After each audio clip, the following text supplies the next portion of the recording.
Okay, Dr. Song here, and welcome to the front line of the coronavirus pandemic. Today is April 9th, 2020. So I'm getting ahead of myself there. So April 9th, 2020, and I want to start by thanking you for joining, and we're going to get right into it, okay? Here we have the statistics for today. So, and this is for New Jersey, where I am. We're right here in the epicenter. This is right now the hot spot of the world, New York, New Jersey. So, so far in the state of New Jersey, we have 51,027 positive cases and 1,700 deaths so far. 1,700 people in New Jersey have died as of today. And you can see that these numbers here are growing. And I want you to take a look at this chart right here, okay? So this is the curve. So a month ago, we were at 0, okay? And we had like one case, and then we started to have a few cases popping up here and there. And then we started to get more and more. And as we got further into March, you can see this curve is rising. And this is a scary rising curve because every day you can see more and more and more. And it's kind of hard to tell where we are now, whether this is going to continue to go up or if it's going to level down. So just looking at this, it's kind of hard to tell because that's a big question, right? We want to know when this is going to end and when we can get out of our homes and go about our business as usual. So as of today, if you look at this map, it does not look very promising. But I want you to take a look at something right here, okay? So right in this area right here, we can see that yesterday's numbers, the rise in the number of cases, and I'm gonna see if I can annotate here. Okay, so, okay, see if this will work. Spotlight. Okay. Oops, that didn't work. All right, so here we go. Here's a spotlight. So the number of cases today and yesterday, the rise in the number of cases, this is the total number of cases up here. It looks, and this is a cumulative number, okay? The total number has risen, but the actual number from the previous day looks about the same here, okay? So if you look the day before that, this is a big jump compared to that. And it's hard to tell from this, but every day the number compared to the previous day was going higher and higher, except for maybe right here.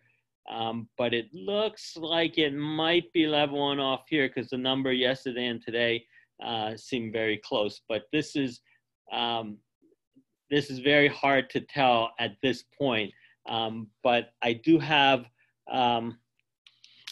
some hope that this is a sign of leveling off, and we'll be able to see that as we get further into it. So looking here, Bergen County, where I'm sitting right now, we've got the highest number here.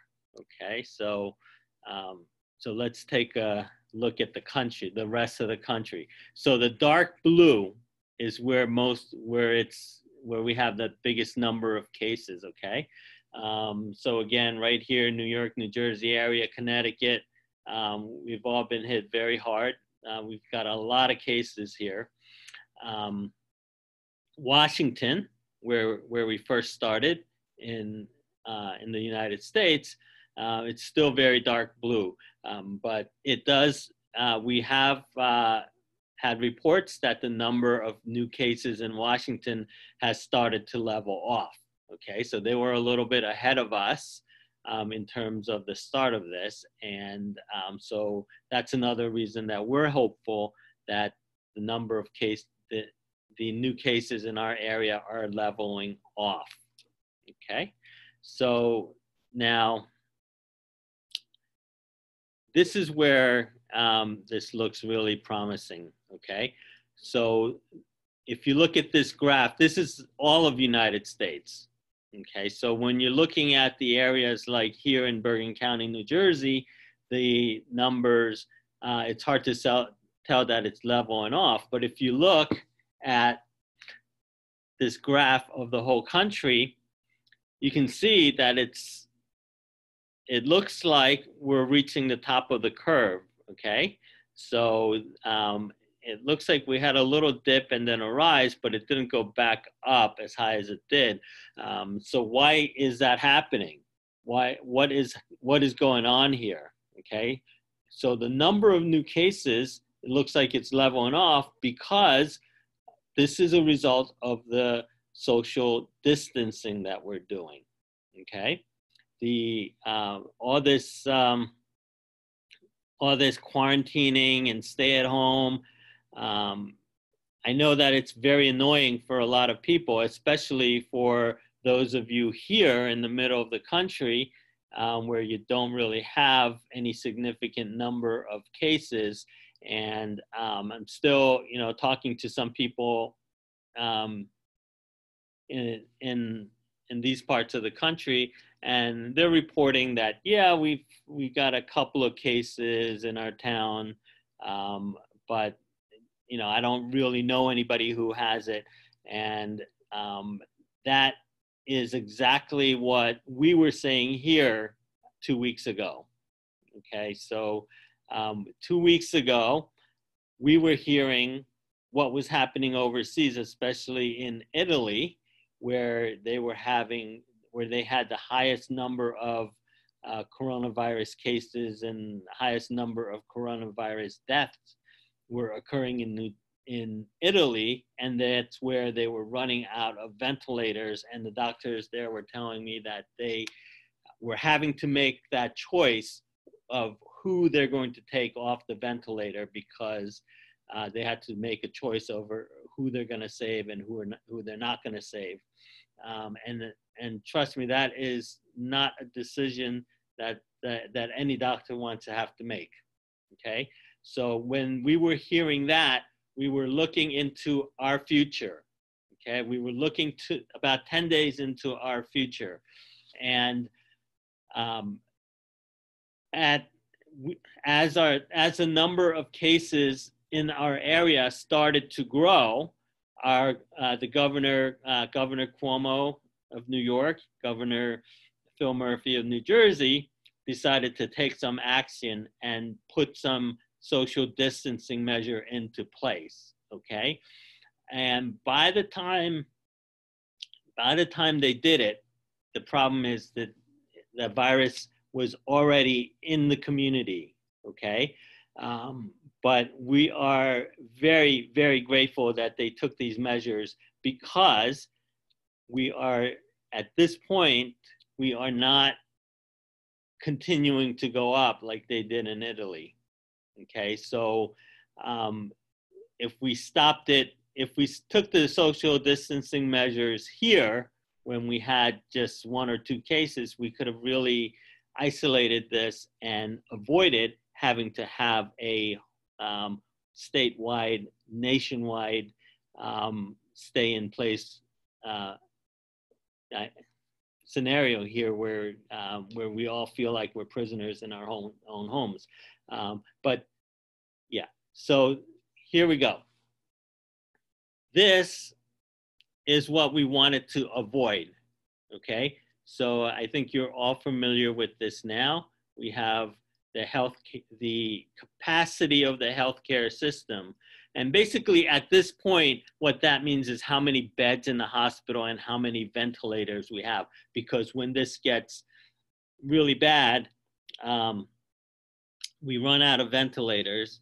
When someone's really sick, they are not able to breathe, and they basically suffocate to death because they can't get enough oxygen into their lungs. So that's why it's such a big deal about the ventilators. And if the number of cases, especially the number of people who are sick enough to require help breathing, goes over the number of available ventilators, those people are going to die. Okay? And that's what we were trying to avoid.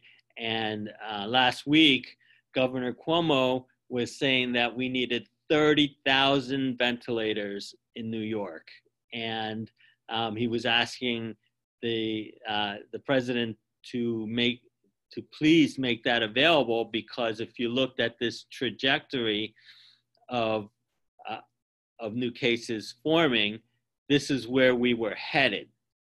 But what happened is we are very, very close to hitting this, but we didn't actually get to the point where the doctors were having to pull ventilators off of older people so they can save younger people. That's what they were doing in Italy.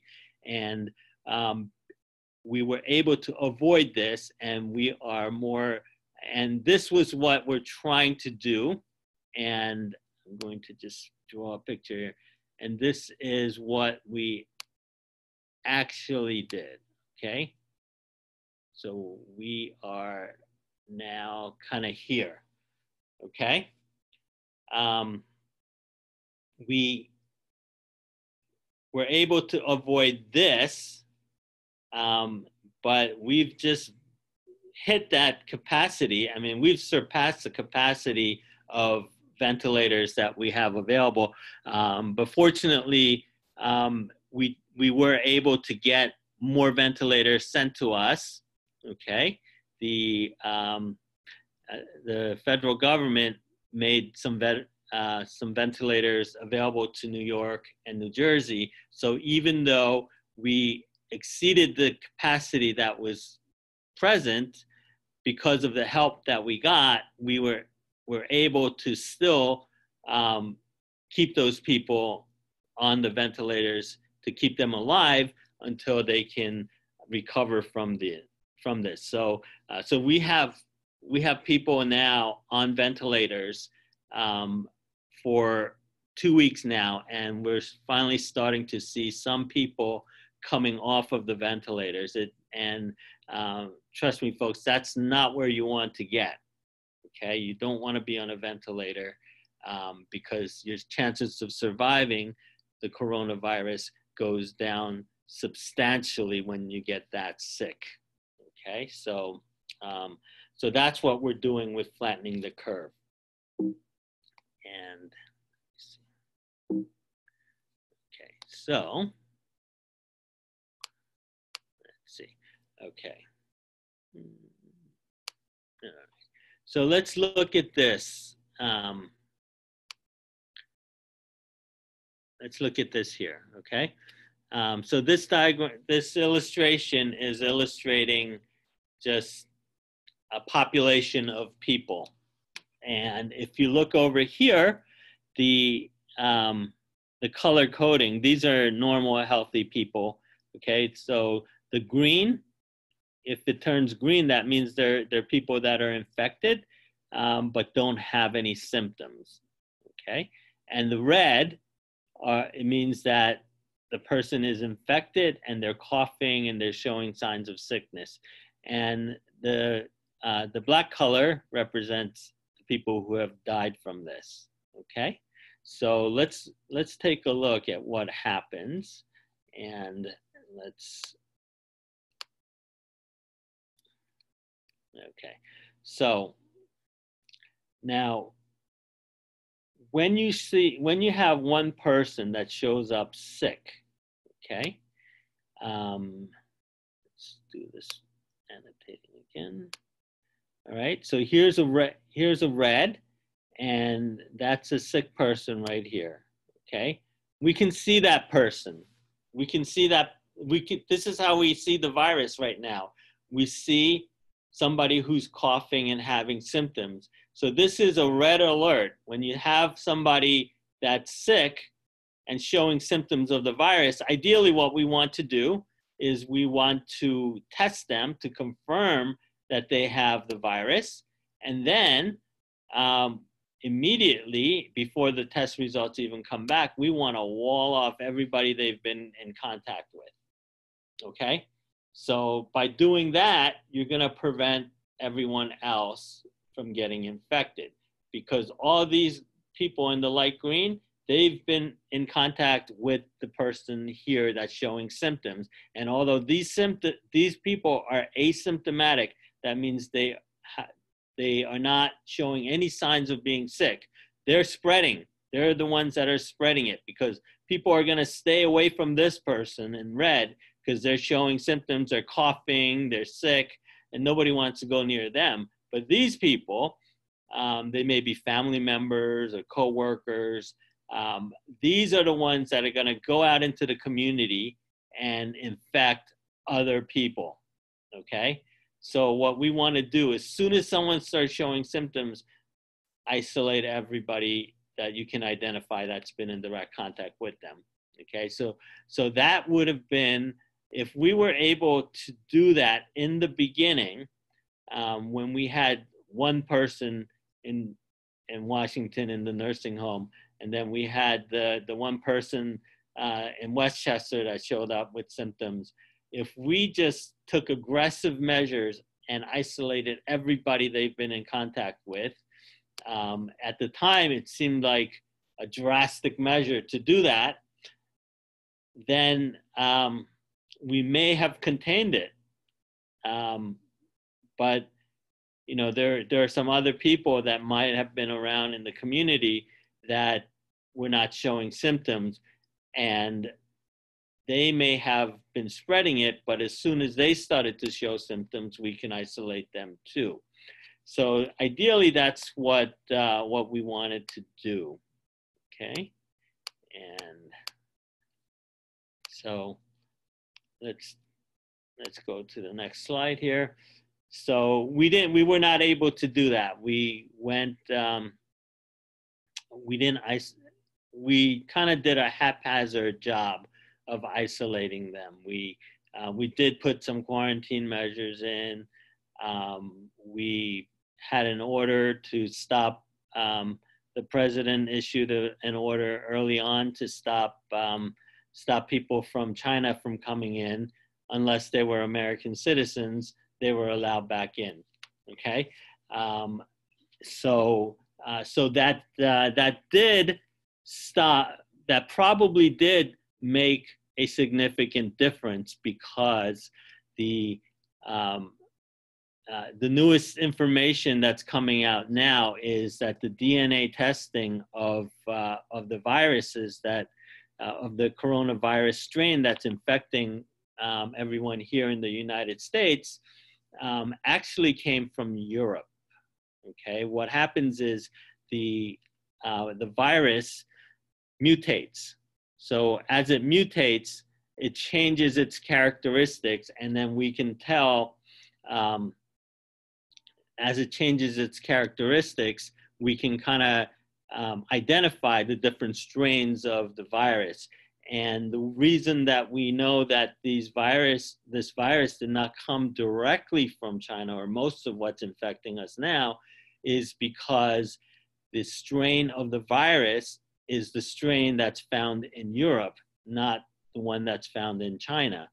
And that is important, because what that tells us is that first the virus went to Europe, infected people, mutated over there, and then came to the United States. So stopping people from coming in from China helped prevent the virus. It did help prevent the virus from coming in from China. The problem is that although it did stop that, ideally what we should have done was not only stop it really was unreasonable to stop people from coming into the country. I mean, millions of people come in and out of the country every day. So to stop anyone from coming in would really not have been feasible. Okay, the mistake that the president made was, although he did make an effort to stop the spread of the incoming of the infected people from China, what they didn't take into account was that U.S. citizens coming from China infected, and they didn't stop U.S. citizens from coming in from China. They didn't stop people coming in from Europe, from places that were infected. So, the travel ban wasn't nearly as effective as we would have liked. Ideally, what we should have done, and I'm speaking from hindsight, but also this is not some new information. These are scenarios that have been that scientists have been studying for decades. Okay, so ideally, what should have happened was we should have, instead of blocking people from coming, I mean, we could certainly restrict non-US citizens from coming into the country, but what we should have done was we should have taken the people, the US citizens as well, and tested them. We needed to test them, and the rapid tests were available because that's what they were using in South Korea, and also in China and other places. They were testing people, and you could get the results in 10, 15 minutes. And it would have cost a lot of money, but if we could have gotten a hold of testing, and if we were prepared and had testing kits available, we could have tested everybody coming in from those areas, whether they were Chinese citizens or U.S. citizens. So that's what we can do maybe next time, and try to stop this thing. Yeah, it would have costed money, but it would have been a lot less than $4 trillion that we're trying to spend to contain this now. So what happened? These people that got through, and they started infecting other people, and we started to see people showing symptoms, mostly around the hotbeds, but now it's all over the country, and people are dying, and people are dying everywhere, which is tragic. But I just want to point out again that because of the social distancing that we are doing, that we started to do a couple of weeks ago, the numbers could have been a lot worse. Okay, and we know that because in places like Italy, where they had such a devastating result of this virus, is killing off a good portion of their population, with the curves going up like that, with the hospitals being unable to manage all the people, that the sheer number of people that were needing to be on ventilators. We're very close to that, but that has not happened. We have not run out of ventilators, and we have reason to be hopeful that we are not going to do that, and that is because of the social distancing measures that we are taking. Now, it's very obvious to people here in New Jersey, New York, because now we all know somebody who has it. And most of us probably even know some people who have who are on ventilators right now, and people who are um, who you probably even know somebody who has died from it. We had, almost 2,000 people die already. So we know this is real. But to those of you in the middle of the country, and I'm speaking to people all around the country. I have colleagues, even doctors around the country, just kind of, not really believing that, questioning whether this is worth it. Is it worth closing down businesses and laying off people from work? And yes, I've had to do that. So I know how painful that is, but I can see why we had to do it. I can see it because I'm seeing people that are sick, people who are on ventilators. And if you're not seeing that firsthand, it's kind of hard to accept it and not be resentful. Why do we have to close our businesses? Because this is something that's happening in New York. We're in the middle of the country. We're not as clustered as people in New York. We're not as touchy-feely as people in around the coast. So why do we have to do this too? That's a question that's being asked right now. And I'll tell you, we were saying the same thing. We were saying the same thing 2 weeks ago when we only had a couple of cases, and we were saying, this is really overkill, having to close our businesses and lay off people. And there are businesses that are not going to recover from this. And there are people that are having trouble even buying groceries right now because they don't have a job.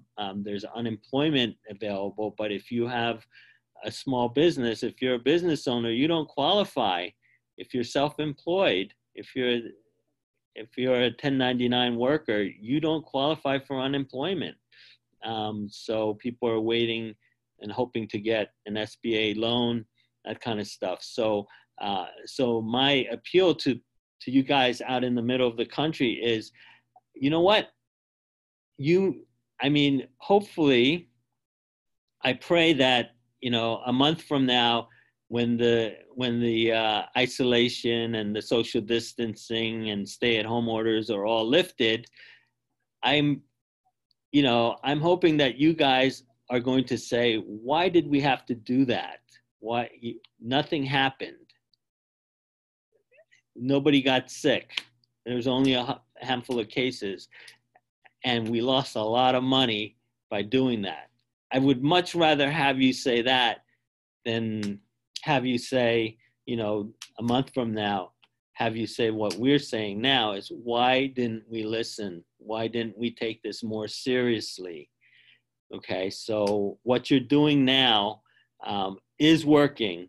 I promise you it is working, because the time when you don't have a lot of cases, when you just have the few here and there, this is the time where you want to isolate, okay?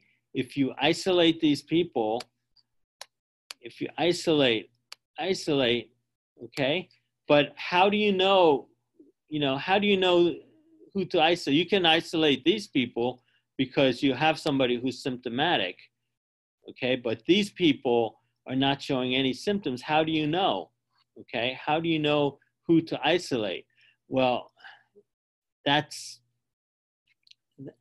the dilemma, okay? And that's what makes it so hard, because you don't want to isolate people that for no reason. But to prevent that, here you're isolating people who are symptomatic. But what we're doing now, what we were forced to do because there's so many cases, is to isolate everybody. And this is what we're doing now. The sick, the uninfected, the infected that are not showing symptoms. We're just isolating everybody, okay? And by isolating everybody, what will happen is, see, this little, each individual circle, that may be your family or your coworkers in the essential businesses that are kind of clustered together, but you're in contact with each other, but you're not in contact with the people that are not infected. So this is why we're doing this, because as time goes on, we're 2 weeks into this, now these invisible infected become visible, okay? And as these people become visible, they're sick, and some of you will die, unfortunately, and some of your loved ones will die from this, okay? But you're not spreading it to other people. And the good news is most of you will get over it, okay? You'll be sick, you'll feel miserable for a few weeks, but you'll slowly recover, and eventually everybody will, most people will recover from this, okay? And then what we're hoping, and we have all reason to believe, is that once people have had the virus, you're going to get antibodies to it, and your immune system is going to recognize the virus if it tries to get into your bodies again and fight it off so that you don't get sick, okay?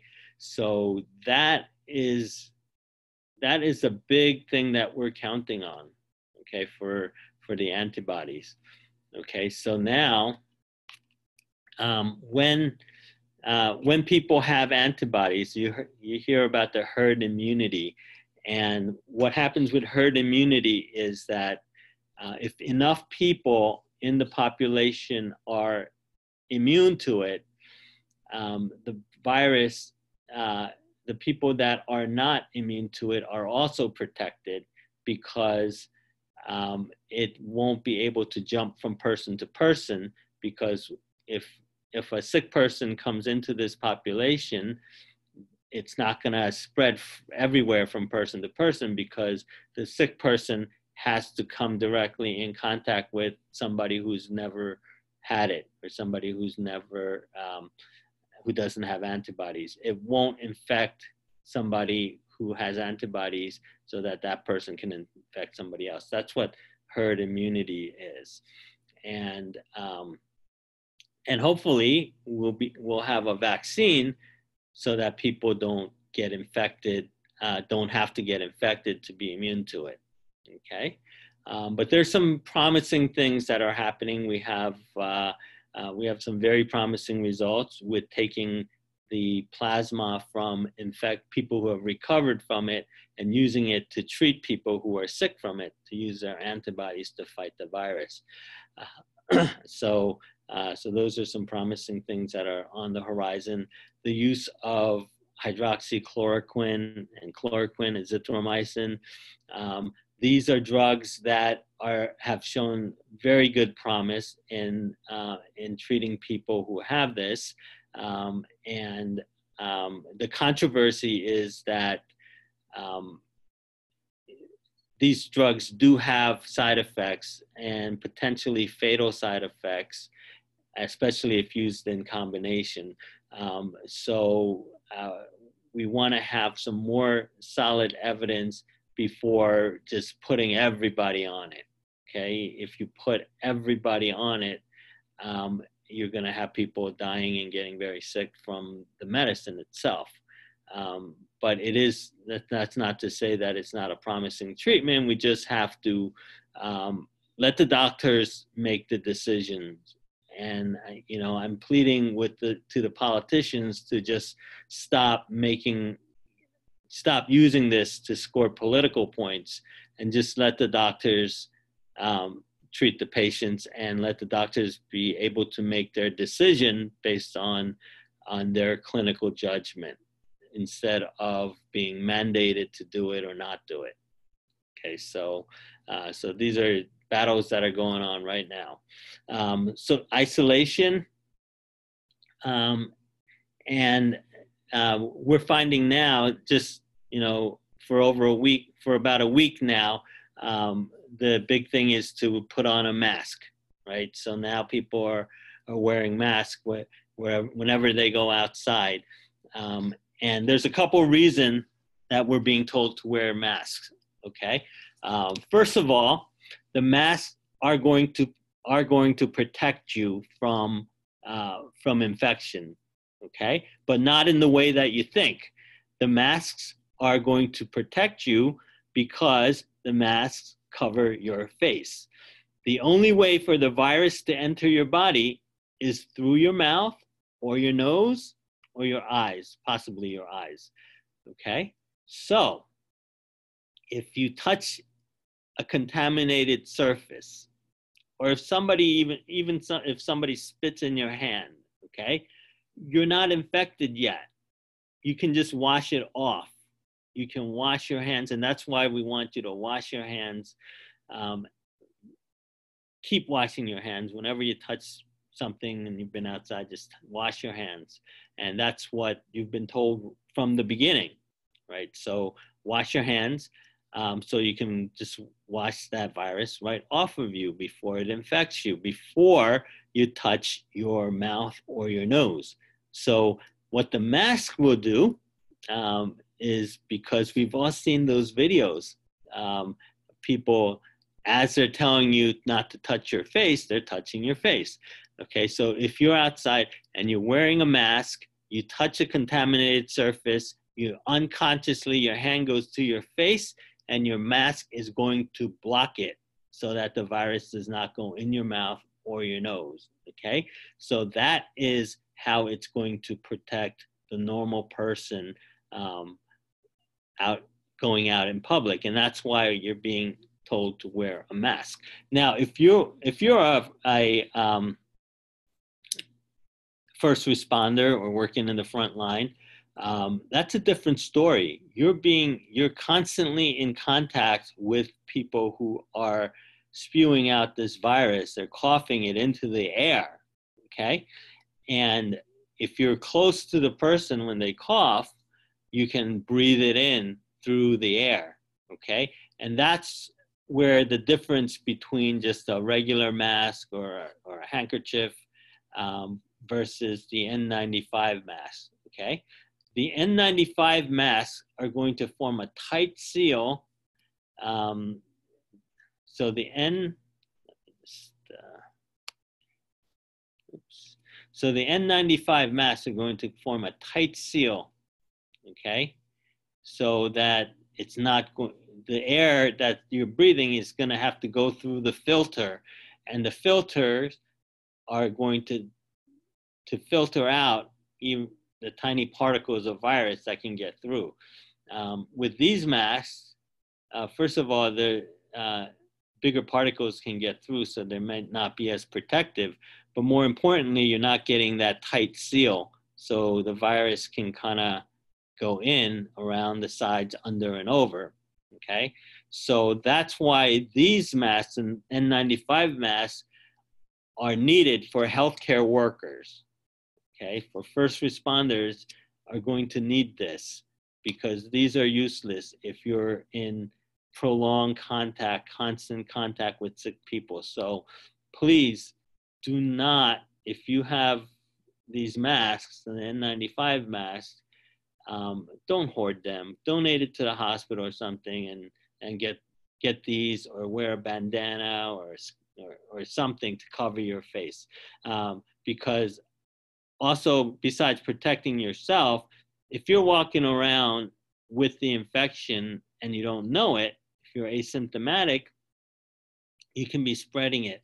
And if you cough, you can aerosolize the virus, send it in the air to infect somebody else that's next to you. So, so by wearing this mask, you're going to be coughing into the mask and not into the air. So, so that's why if you wear a mask, you're going to protect others as well as yourself. Okay. So now let's get to the testing. The testing that we do. So what the common test that's being done right now is the PCR test, polymerase chain reaction test. Okay, so to do that test, what we do is we take a long swab and we have to stick it. You can't just take it from the surface of, just inside your nose or even your throat. Where the viral load is the heaviest is in the back of your nasal cavity here. So you have to get it all the way back there and get a good swab. And what you're doing is you're actually trying to get some viral samples, and then we're gonna take those samples, and we're gonna do the PCR test. So this is looking for the viral DNA, RNA, and trying to amplify it, and then detect the presence. And that's going to take at least a couple of days to get those results. Okay, so that test is how we detect the presence of the virus. So that's why right now the testing is kind of difficult, because this is an expensive and time-consuming process, and it has to be sent out. It's not point of care. So this is the test that's most commonly being done now. But the tests that are being done overseas are a little bit different, and these are the antibody tests. And we're trying to get a hold of these, and they're coming in, and hopefully they're supposed to come in by next week. And I placed my order weeks ago, and these are not currently approved for testing for coronavirus in the United States. But these tests are going to be very useful because these tests are checking for antibodies. Okay, so antibodies are what your body makes, what your immune system makes to be able to fight the virus in the future. Okay, so if you're infected, your immune system recognizes the presence of the virus and then starts to make antibodies. And these antibodies are very specific to the virus, and they will be able to recognize the virus and attach themselves to the virus and signal to the rest of your immune system to come and destroy it.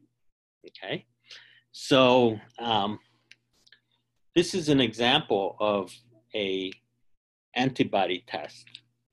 And so here, this is kind of like a pregnancy test. And this is a blood test. This is not checking for the actual presence of the virus. This is checking for your body's response to it. So if you put a blood sample here, and you can do it with taking a little finger prick and putting the sample here, in 15 minutes, it's going to show the results. And here you have the IgM and IgG, and these are different types of antibody. So the IgM are the antibodies that your body makes initially, okay? But there is a lag. So this is gonna take longer to show positive results than doing the swab, because you actually have to be infected enough that your body is making antibodies against the virus. And the first initial antibodies they're going to make is the IgM. And the IgM antibodies are going to show if you have been recently infected and probably still infected. Okay, so this is how we look at the test. The C here means control.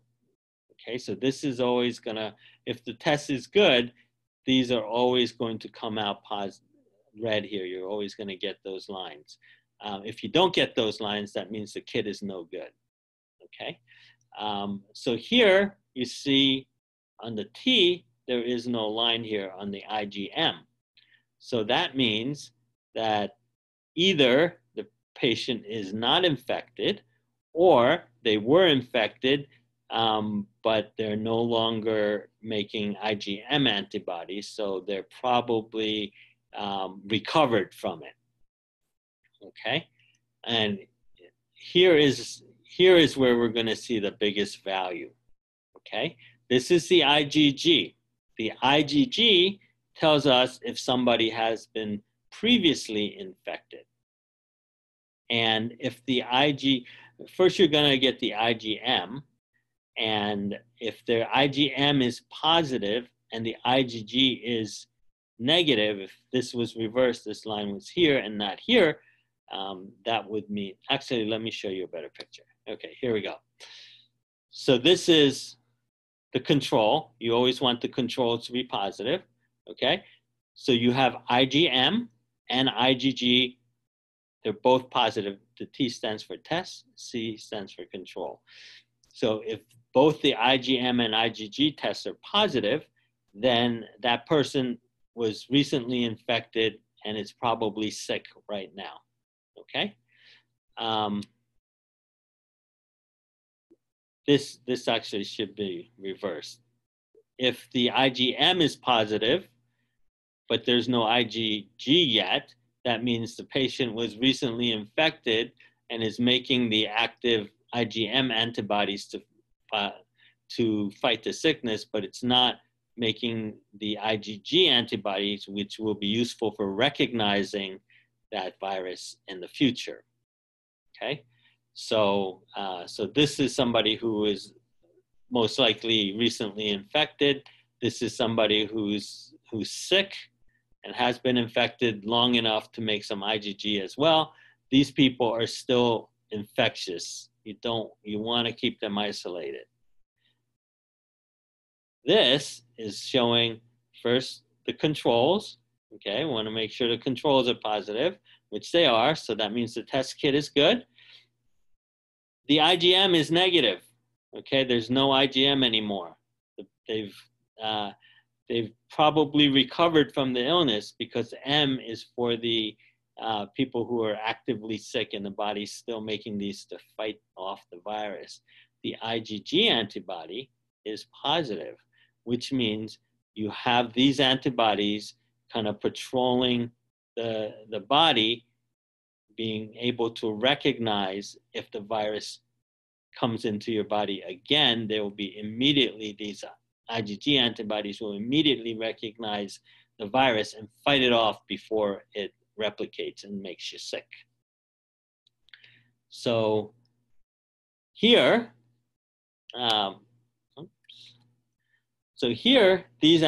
this shows two lines that are positive, or the controls are positive. Okay, so what does that mean? The controls are positive. That means the test kit is good. So this is a valid test.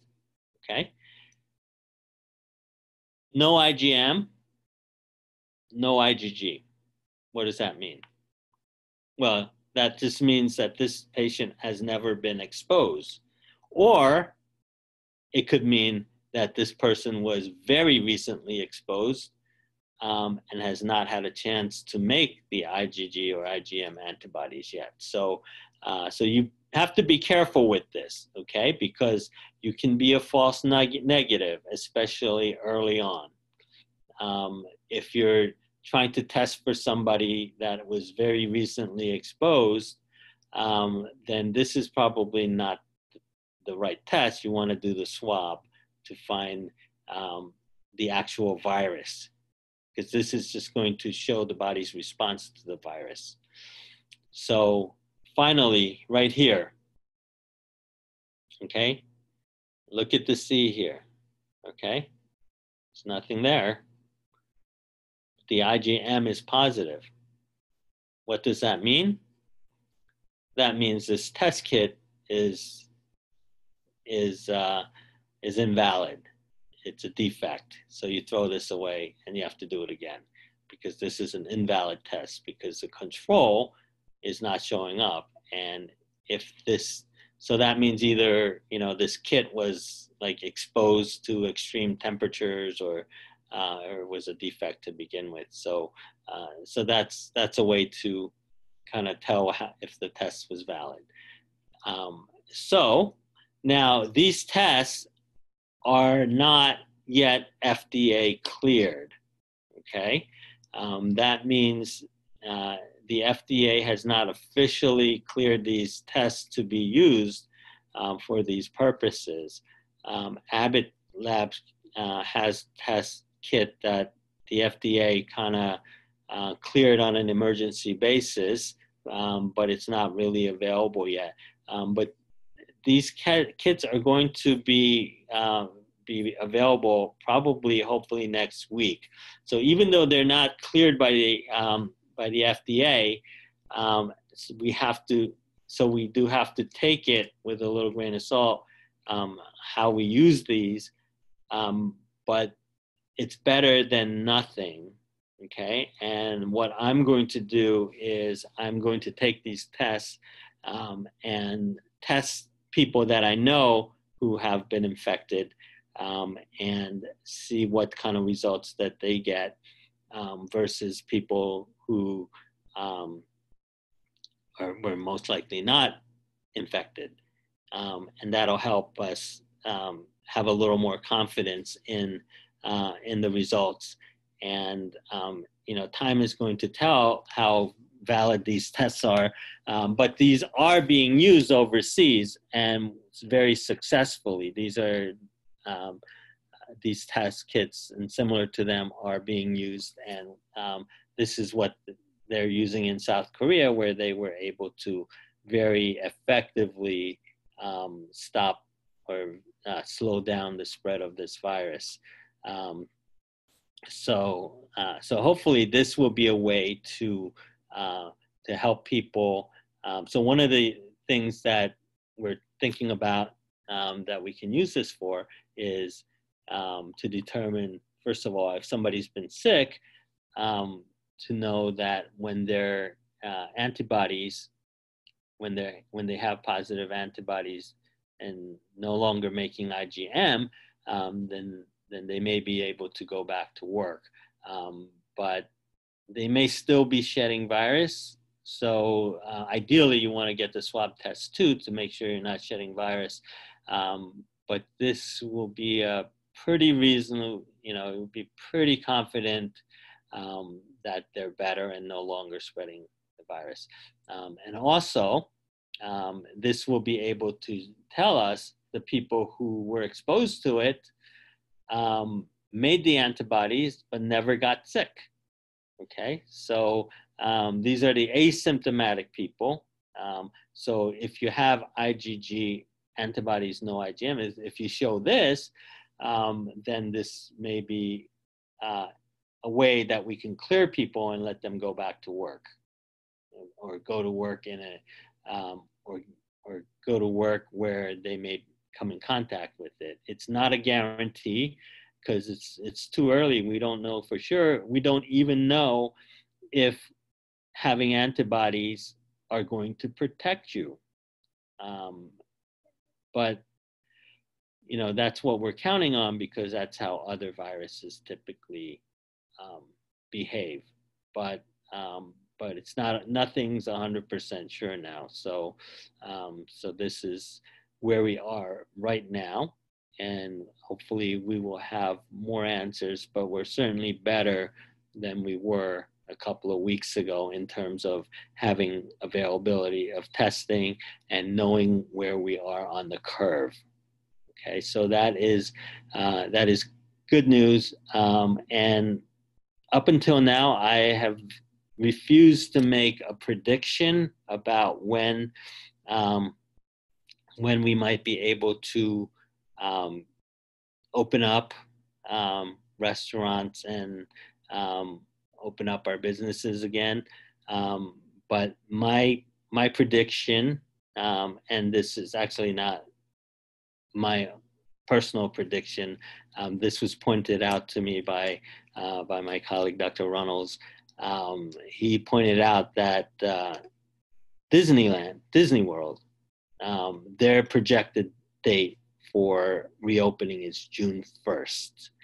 And they have a lot of very smart people, hopefully working for them, that can look at the data and kind of come up with these predictions. But that is a reasonable amount of time, I think, because if the curves are leveling off as it looks, then we will need to stay isolated for once the curve starts to die down, we would still need to stay isolated for about a month to make sure that people who are sick are better before they go back in contact with people, and the people that are not showing any symptoms, because they're the ones that are dangerous. Because the sick people, if you're sick, you're gonna stay isolated. But the people who are not feeling any symptoms may be going back out there. And what we don't want to do is have to do this all over again. So that is where we stand right now. Today, tomorrow may be a different story. But I just wanted to give you the updates, and I'm going to do this every night. We're going to talk about different topics, and we're going to try to stay up to date with the newest topics. And what we want to do is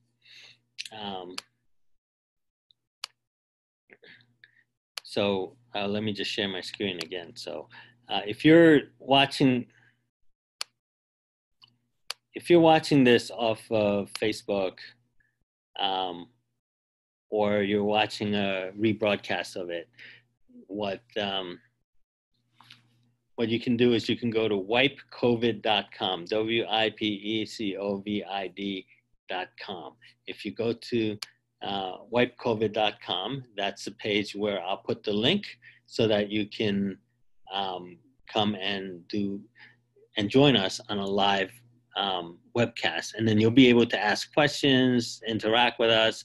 And tomorrow, tomorrow's broadcast will be a very exciting one, because we're going to have a special guest. We're going to have Phil Cholian. He is the pastor of a large church in New Jersey, and we're going to talk to him about what's happening with Easter coming, and the services at the North Jersey Vineyard Church, where he's the head pastor, is all virtual. Okay, so we're going to talk to him about how the congregation, what's happening with the coronavirus, and why he made the decision early on, before it was mandated, to move the church online. And we're going to have you're not going to want to miss this, because he's got some really good information that we're going to share with you, and some surprising information. So please join us at 6 p.m.